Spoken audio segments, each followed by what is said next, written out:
Hey everyone, what's going on? Nexius here, bringing you guys another PvP guide. This one is going to focus on locking down a target, also known as hard swapping. So this one will kind of teach you guys to, study your opponent's positioning and study the opportunity in your environment. So I'll give you guys some very good examples here, especially as a Windwalker monk, and how to hard swap as a Windwalker monk in certain situations. So this is going to be a useful guide for any class, really, but it will be even better for Windwalker monks since I play that, and I will have Windwalker examples here. So first of all, what is hard swapping? Hard swapping is when you're going a target and then you have an opportunity come across and you quickly switch to something else. So that's basically what a hard swap is. You quickly swap to something else with your partner usually, and you try to dedicate to forcing a cooldown, if not trying to kill them. So I have quite a few examples here to show you exactly what I'm talking about. I will go step by step, exactly explaining how this works so that you guys can hopefully understand it. So first of all, what we have here is a couple seasons ago. Windwalker monks were terrible back then, 715. Our Fist of Fury stun was only 3 seconds, and we did not have a whole lot of damage. So this is before 7.2 with the big buffs. So here we are running Discipline Priest, Fury Warrior, and a Windwalker monk. We are focusing on trying to kill in the opener, just for an easy 2k elite set for Selly and Destry. So let's go ahead and take a look here. So we're going to start this up, and I'll try and point out and pause important aspects of the game to let you guys know what you want to watch for when you're playing as a DPS. And right now, first thing we're doing is we're going after the Mistweaver. He is Orc Relent, but Mistweavers just lost their Mistwalk, I'm pretty sure, in this patch here. So because of this, it's a lot easier to train them, so I'm okay even if he's Orc Relent. So here we are, dedicating resources into forcing, Cocoon, whatever we can. He doesn't use anything because he's greedy, he knows he's Orc Relent, but eventually he decides to use Cocoon here because he's very low. I'm still on him, so he's going to Cocoon safely here. Now here's where a big deal happens. Okay, let's pause right here. So notice how I turn instantly here the minute the Mistweaver runs away, because there's two important aspects you want to know here. I gotta sit up in my chair here so I can actually explain this clearly and it's easier. So anyway, two important parts. First of all, the Mistweaver monk used Life Cocoon. He no longer has that to use on the Windwalker monk. This is a big deal. But let's say for argument's sake, he still had Life Cocoon. So what we have to think of is we need to stop that Life Cocoon somehow. I can paralysis him when he comes by, or what we are going to do here, we are going to try and kill the monk before he shows up in line of sight of the healer. Because as you can see here, the Windwalker monk is behind boxes, and he's also behind the wall and stairs. On top of that, the Mistweaver is all the way over here on the other side of the arena. So because of this, the monk will not receive any healing, and more importantly, if the monk had Cocoon, he would not receive Cocoon. So all we have to worry about now is two things. First of all, killing him before he shows up in line of sight to receive healing. And number two, killing him before he uses Touch of Karma, because my add-on here says he still has Touch of Karma. So we want to kill him before any defensives go well. So here's what we do. As soon as the monk is gone, we know we cannot chase. I already used my mobility. Down below you can see here. You can see my roll, my Serpent Kick right here. They're on cooldown. There's no way I can chase that Mistweaver. It's pointless. So I might as well switch to a DPS and try and kill him or force something off this. Another important aspect here. The monk does not have Trinket either, so he cannot Trinket any stuns. And over here on the left, you can see here, 3 seconds on the stun, diminishing returns. So I want to technically wait 3 seconds, but we don't have that luxury right now. So what we do here is we instantly swap, and Destry is a Fury Warrior. He has crazy burst damage. On top of that, he has Execute. So if we can get him to 20%, he's most likely dead. So here we go. We start switching instantly. I quickly stun right here, as you can see. I stun him at the last second so he cannot Touch of Karma. The first thing he should have done as soon as he saw us target him is Touch of Karma, but he didn't do that. So I was able to stun him with Fist of Fury here for 1 second. It was heavily DR'd. 1 second Fist of Fury stun. Prevented him from actually getting to Touch of Karma. Sorry, I hit my headset there. And as you can see here, boom, dead from an Execute. The Mistweaver's all the way up here on the other side of the arena. So that's exactly what you want to do with a hard swap. You want to analyze your enemy's positioning, you want to analyze the situation, and then you want to go for the hard swap if you can. Alright, for example number 2 here, we are running a 2s match. Hard swapping is a very important tool as a Windwalker monk in 2v2. You don't have another DPS partner unless you're queuing something like Windwalker DK or Windwalker Mage. Usually in 2v2, we are queuing with healers. Now, I personally prefer Paladin with melee wings or Discipline Priest. Discipline Priest is my #1 favorite healer. They have quite a bit of damage and it's a lot of fun having purges and stuff. Priests are just a lot of fun to queue with. So what we're doing here is we are going the Shaman the entire game. So as you can see here, I'm pretty much on the Shaman the whole time. Now, this is where the hard swap comes in. I want to show you about right here. So here I am, still on the Shaman, as usual, deep into dampening here. I think we're about 4 minutes in. Still hitting the Shaman. He has wall in 2 seconds. So he just used Earth and Shield Totem as well. And here's what I'm going to show you guys in terms of analyzing the situation. So we're going to stop right here. Now here's what's going through my head. 2 things. First of all, the Shaman is on one side, and the Paladin is on completely the other side. The other thing, Paladin just used his Trinket, so now I can lock him down in a stun, and there's nothing he can do about it. So another thing to also take a look at is the Orc, or the Shaman is an Orc with Relentless. So my stuns last about 40% less, and this is a big deal in locking down a target. So I know for a fact it's going to be easier killing the Ret. So what I want to do here is I want to take the opportunity here. The Shaman is behind this pillar, and he's on the other side of the arena from his DPS partner. I, as a Windwalker, know very well that I have way more mobility than him. So the first thing I do is I make it look like I'm fine, I'm still going to go him. The Shaman does not need to run over. So now I'm waiting for this Hex to end. Waiting for it, so I don't want to give away my plan here. So as soon as the Hex ends... Now, I want to stop here real quick. I should have Transcendenced and then rolled over. Rolling over, well, like, it doesn't really matter, but that would have been much faster. Pour over and then roll, but obviously I'm in the middle of the game. I didn't think about porting, but the first thing I do here is I get away from the Shaman. The Shaman's way too far away from the Ret, so I can get easy lockdown here with the stun. Try and force the bubble. Now, here's another important aspect. I incap the Shaman on his heal, right here. Incap it, so my Priest can now go in. Here's my Priest over here to the left. He's going to go over an MC. He's going to go Mind Control. That way I can get the bubble, as you can see right there. Divine Shield. This is a very big deal, because now the Paladin has nothing. He also used counterattack. I4 and I. There we go. I always forget what it's called. I always call it counterattack. Same thing, really. So he's got Eye for an Eye and Bubble on cooldown now. So now we can kill him easily during dampening. So here we go. We have the MC on the Shaman, the Para on the Shaman. We get the Divine Shield. So now I'm going to stick to the Paladin here. So because I recognize the positioning of the 2 enemies, and I recognize the dampening, the Trinket on cooldown, and all that stuff, I knew it was going to be a good decision to hard swap over to the Ret Pally so I could force that bubble, and now I can go Pally the whole time. And look at this, the next CC setup we get, I can basically kill a Pally. Pretty easy, there we go, done. No problem. We didn't even have to CC actually, because it was kind of deep into dampening. But even if we had to CC, I could wait for DR here. It's like 10 seconds or something, but Acceptance could go over. He could Fear if he has it. I'm pretty sure he did not use it. He only used MC, and I used Para. So he could actually just Fear that. That's 8 seconds, and we could kill the Pally anyway. So that's another example of a hard swap. For example number 3 here, this is one that you really need to learn as a Windwalker monk. So here is pretty much Restoration Druids and Mistweavers.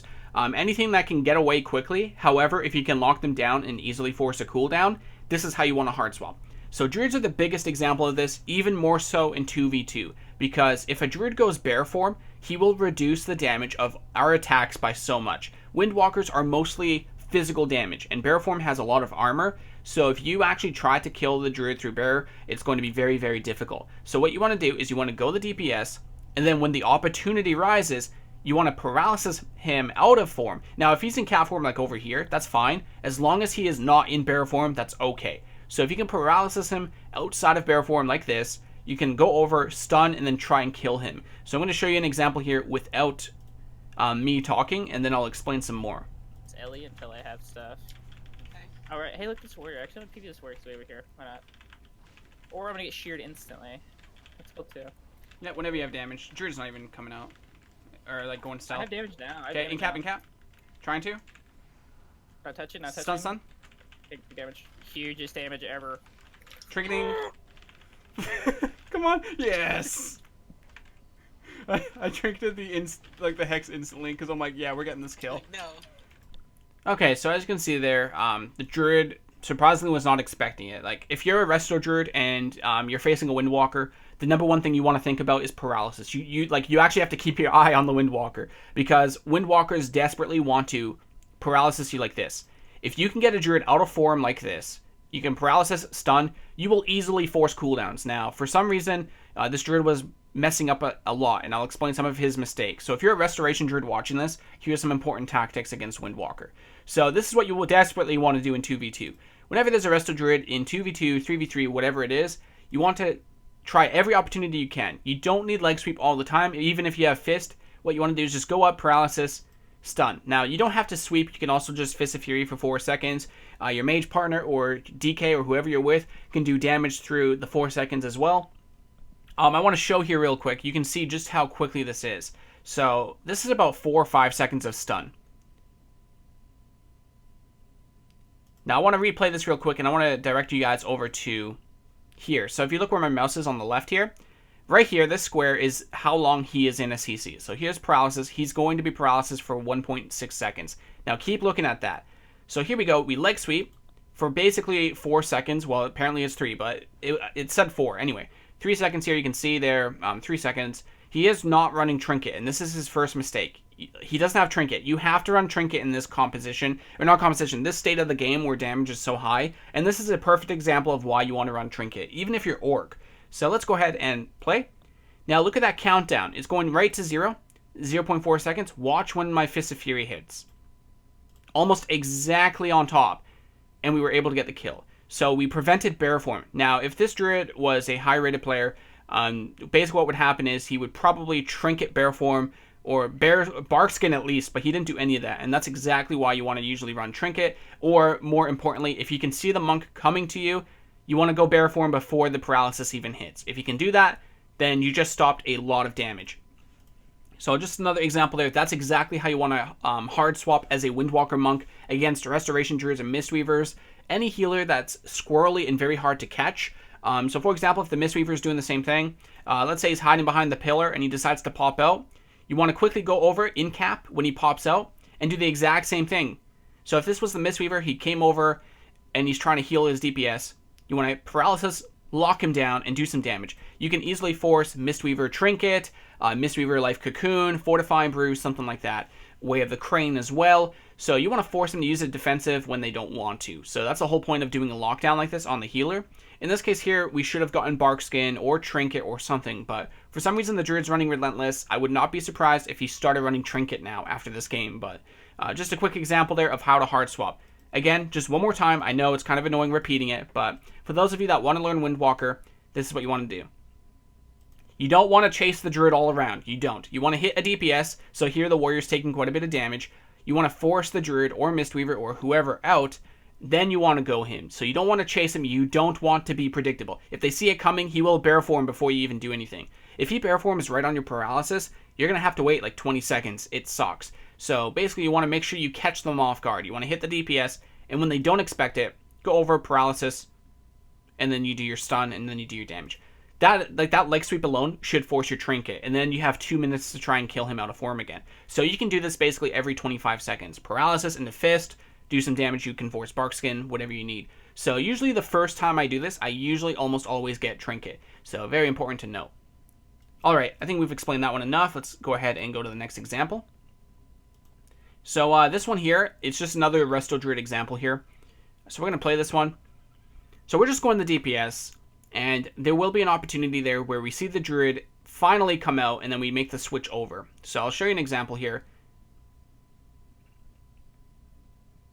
Okay, there's the Druid. Actually, I'm gonna place this here because you'll hear us actually say it. So let's move back, and you'll hear it. Yeah. Keep going over again. Let me get clone. Actually, he's not even cloning me. Yeah. Can you get this Druid? Look at this Druid. I can't. I'm setting this clone. In cap, in cap. Nice, nice. Stun. You okay, Sully? Oh, I should have fisted much faster. You actually trained it that late. Yeah, we got the train. Okay, let's stop here. Now, if I actually got that stun, I'm upset about that. Let's go ahead and move back a bit. So I'm pretty sure he trinketed that. I was not expecting that trinket so delayed. So usually they trinket right away. So here I'm doing a bit of damage, right? He waits halfway through the leg sweep to finally trinket. So I wasn't expecting this. So I was on global cooldown to use Chi Wave now. I guess this is more on my part because it's kind of hard to tell when they trinket. So what I could do here is leg sweep.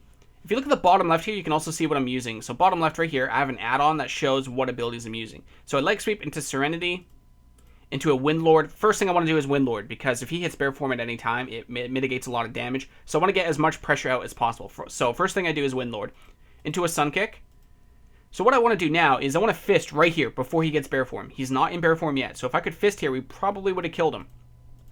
But instead I went for the Chi Wave for extra damage. I didn't think he was going to Trinket it because, one, this is low rating because the season just started, but number two, he sat for like 3 seconds, so I didn't think he was actually going to Trinket that. But he ended up doing it.